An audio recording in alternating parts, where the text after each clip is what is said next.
Ouverture le 14 juillet prochain des assises criminelles avec et sans assistance de jury au tribunal de première instance de Port-au-Prince, une annonce du doyen Jean-Michel Raymond. 200 dossiers seront traités durant ces assises, dont 17 avec assistance de jury pour meurtre, crime de sang, assassinat à raison de 5 audiences par jour. Dans une interview ce vendredi, Jean-Michel Raymond a fait remarquer que parmi ces dossiers, l'affaire de l'étudiant Gamaël d'Haïti sera mise en jugement. On a besoin d'environ 32 jurys. Alors là, nous dit 32 jurys pour une audience. En somme, on a besoin de 64 jurys. Mais nous nous convoqués pour venir accomplir des voies civiques, nous convoqués environ 250. Et nous connaissons si nous avons 100, on centaine, on 75 jurys à former normalement et audience à dérouler comme à l'accoutumée. Nous avons environ 200 dossiers qui sont en état. Dans 200 dossiers qui sont en état, nous avons 17 avec assistance des jurys. Bien entendu, 17 dossiers avec assistance des jurys, c'est 10 et assistance des jurys pour les adultes. Mais nous avons une session criminelle tout avec assistance des jurys pour mineurs. La loi interdit pour nous dire combien de dossiers nous gagnons pour mineurs qui peuvent aller dans l'assise criminelle avec assistance des jurys.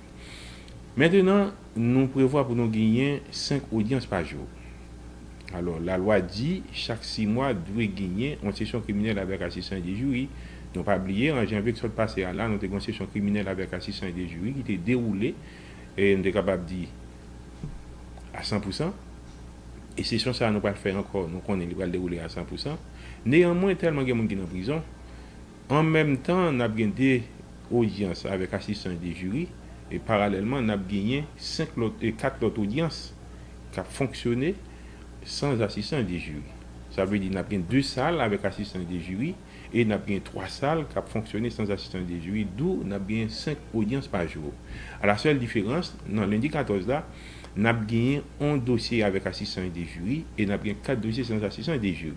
Pour qui ça nous fait comme ça? Ne pas passer des dossiers dans lundi. Dans l'Assemblée générale des juges qui était faite côté pour nous fixer assise criminelle là, le magistrat a prévoit, puisque mondial l'a fini dans dimanche. Or, nous connaissons la majorité haïtienne, toutes ces fanatiques, nous pas voulu pour mondial la cap fini dans dimanche, qui est 13 juillet.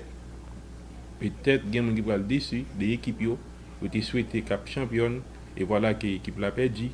Donc, pour compenser, pour nous commencer, nous avons fait une audience criminelle avec assistance des jurys lundi 14 là et à partir de mardi 15, des audiences avec assistance des jurys jusqu'à ce que nous épuisions le dossier avec assistance des jurys et puis nous avons tout profité des sessions criminelles avec assistance des jurys pour nous passer des dossiers qui en état, qui sont criminels sans assistance des jurys. La ministre de la Santé révèle que 29% des dépenses de santé réalisées dans le pays sont le fait des ménages. Florence Duperval-Guillaume estime que c'est une source d'appauvrissement des familles. La ministre rappelle par ailleurs que 32 milliards de gourdes sont dépensés en moyenne par an dans le domaine de la santé en Haïti, ce qui équivaut à $76 par habitant. Dépenses de santé par habitant, à peu près $76 US par habitant. Et à partir de chiffres, de rapports, de calculs que nous faisons. En fait, dans tout pays, atteignent intervalle normal que pays plus avancés gagnent en matière de dépenses en santé. Donc ça veut dire qu'avec $76 par habitant en santé, où la population a fait tout à joindre toute santé, que tout est satisfait tout besoin que gagne en matière de santé. Mais ce n'est pas le cas. Donc au point de vue qui ça nous t'a aimé, définitivement la couverture universelle et l'accès universel aux soins de santé, particulièrement aux soins primaires de santé. Deuxième, nous avons un seul système de santé qui a une cohérence là-dedans ligne avec niveau, les niveaux primaires, niveau secondaire et niveau tertiaire avec des systèmes de référence et de contre-référence qui marchent. Troisième, nous avons c'est que nous avons de bons systèmes de gestion, y compris de gestion du système d'information, gestion financière, gestion des ressources humaines, gestion des intrants, pour que les médicaments capables de vivre, même genre, on joue Coca-Cola de tous côtés. L'eau aller dans le pays, il faut que tu capable de jouer des médicaments de tous côtés, l'eau aller dans le pays. Et des médicaments, tout le monde dit essentiels, génériques, que la population est capable d'acheter au moindre prix. Et nous sommes capables bien Tout, un bagage qui est extrêmement important, que nous pourrons travailler sur lui parce que c'est du sérieux, là, regardez ça encore, c'est le financement de la santé dans le pays.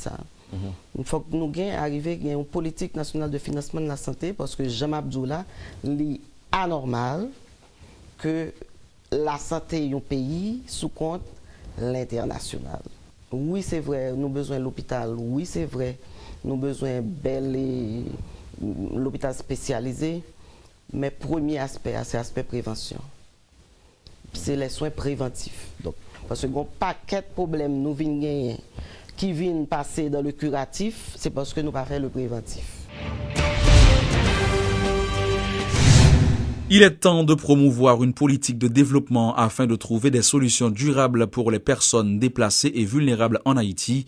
Déclaration signée de l'expert indépendant des Nations Unies, Chaloka Béani, lors d'une conférence bilan ce vendredi au terme d'une mission officielle le 7 jours à Port-au-Prince pour étudier la situation des déplacés internes. Le rapporteur spécial de l'ONU sur les droits de l'homme des personnes déplacées dans leur propre pays recommande qu'une évaluation soit faite afin d'identifier les besoins des différentes catégories de personnes déplacées en matière de solutions durables et pour connaître la position de celles qui vivent hors des camps. Et leur constat est qu'il y a encore beaucoup de violences sexuelles et sexistes dans les camps à l'égard des femmes et notamment des fillettes. C'est la raison pour laquelle il faut absolument continuer d'assurer la protection physique et psychosociale de ces personnes. Ceux qui travaillent à la question du logement sont préoccupés par le fait que les politiques du logement n'ont pas tenu compte de la situation des déplacés. Et il semble que la politique sur le logement soit prête et soit bientôt rendue publique, ce qui permettra d'encadrer les mesures prises en faveur du logement, non seulement des déplacés, mais des populations en général en Haïti. Il faut davantage de cohérence entre l'intervention du gouvernement et celle des partenaires internationaux. Il faut également que les déplacés soient intégrés dans les quartiers et puissent avoir des opportunités de développement et d'emploi, pas seulement dans les zones urbaines, mais aussi dans les zones rurales.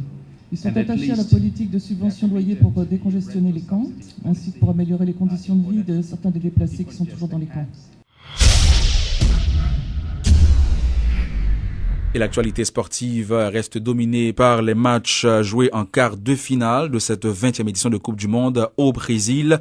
L'Allemagne face à la France et le Brésil face à la Colombie. Victoire de l'Allemagne et du Brésil. Les rues de la capitale étaient surchauffées après la victoire du Brésil face à la Colombie. Métropole a fait le déplacement. Suivez. Nous sommes donc à quelques secondes de la fin du match opposant le Brésil à la Colombie. Nous sommes au niveau de la base Tizami à Pétionville, base bien sûr brésilienne. Et à quelques secondes de la fin, la tension atteint son paroxysme. Si certains crient déjà victoire, d'autres attendent le dernier coup de sifflet. Eh bien, on va voir comment est-ce que c'est à quelques secondes de la fin du match.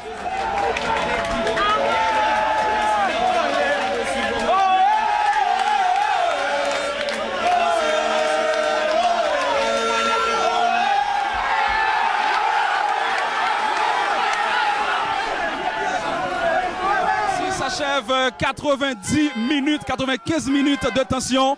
Le match opposant le Brésil à la Colombie. Brésil vainqueur évidemment. Les premières impressions, c'est maintenant.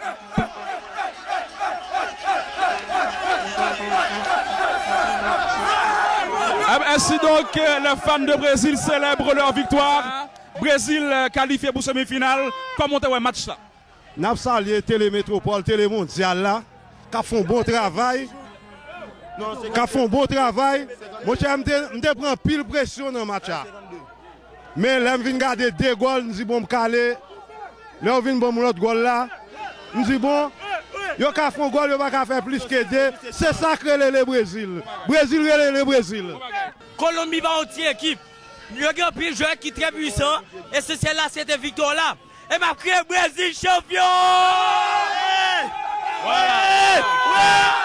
Nous battons Colombie et nous sommes champions, nous faisons finale 6 étoiles.